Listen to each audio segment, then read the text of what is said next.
যেহেতু আমাদের যোগ্য অসংখ্য মানুষ আমাদের মধ্যে আছে, তাদেরকে অনতি বিলম্বে ওই পদে বসানো হোক। তখন তো ওনারা আয়সা কিচ্ছু করে নাই, করেছে 95 মার্কস দিয়া দূরে ছিল, আর আমরা একমাত্র নার্সই ছিলাম। কারণ নার্সের মূল্যায়ন নার্সারা কেউ বুঝবে না, নার্সি এই জায়গাটা কিভাবে ইফোর্ট দিতে হবে, কেয়ারের মান কিভাবে বাড়বে, কাকে কোথায় দিলে কিভাবে কাজ করবে, সেই জিনিসটা একমাত্র নার্সই পারবে।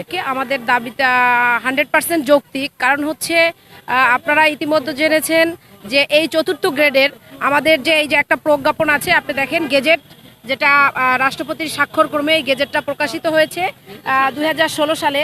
সেখানে আমাদের চতুর্থ একটা গ্রেড আছে, যেটা পরিচালক সহ আমাদের সেই গ্রেডটা আমার একমাত্র যারা চতুর্থতম গ্রেডে, সেখানে লেখা আছে পদায়নের যোগ্য প্রার্থী না পাওয়া গেলে পেশনের মাধ্যমে সে যে কোনো উপসচিব পদমর্যাদার কর্মকর্তাগণ বসতে পারবেন যদি না পাওয়া যায়।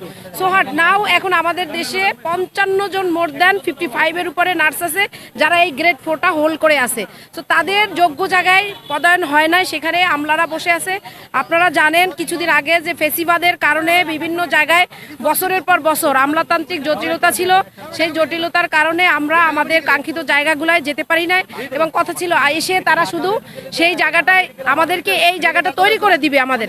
কারণ নার্সের মূল্যায়ন নার্সারা কেউ বুঝবে না, নার্সি এই জায়গাটা কিভাবে ইফোর্ট দিতে হবে, কেয়ারের মান কিভাবে বাড়বে, কাকে কোথায় দিলে কিভাবে কাজ করবে, সেই জিনিসটা একমাত্র নার্সই পারবে। সো আমরা আমাদের এখানে যেহেতু আমাদের যোগ্য অসংখ্য মানুষ আমাদের মধ্যে আছে, তাদেরকে অনতি বিলম্বে ওই পদে বসানো হোক, এবং আমাদের ক্যাডার মুক্ত যে ছিল ওদেরকে বসিয়ে আমাদেরকে আমাদের জায়গায় ফিরিয়ে দেওয়া হোক। কারণ আপনারা জানেন নার্সরা শান্তিপূর্ণকামী একটা পেশাজীবী সংগঠন, তারা চায় সবসময় পেশেন্টের পাশে থাকতে, হোলিস্টিক নার্সিং কেয়ার প্রোভাইড করতে। So that's our aim. আপনারা সবাই আমাদেরকে সহযোগিতা করবেন, আমরা আমাদের গোল যেন আশা যেন ফিরে পাই। নার্সিং প্রফেশন থেকে শুরু করে জন্ম অব্দি লোকে জেনে আসছি সর্ব জায়গায় আমাদের নার্স দিয়া পরিচালিত হবে। অত্যন্ত দুঃখের বিষয় এই যে আমার বোনেরা বলছে সম্পূর্ণ সত্যি। কারণ আমরা চাই একটা সুস্থ পরিবেশ, সব কিছু আমরা যাতে সুস্থ মস্তিষ্কে পরিচালনা করতে পারি। আমাদের ওয়ার্কিং প্লেসেও হ্যাম্পারিং হয়।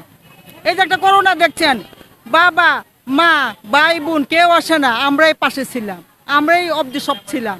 কে ছিল তখন তো ওনারা আয়সা কিচ্ছু করে নাই, করেছে ওনারা 95 মার্কস দিয়া দূরে ছিল, আর আমরা একমাত্র নার্সই ছিলাম।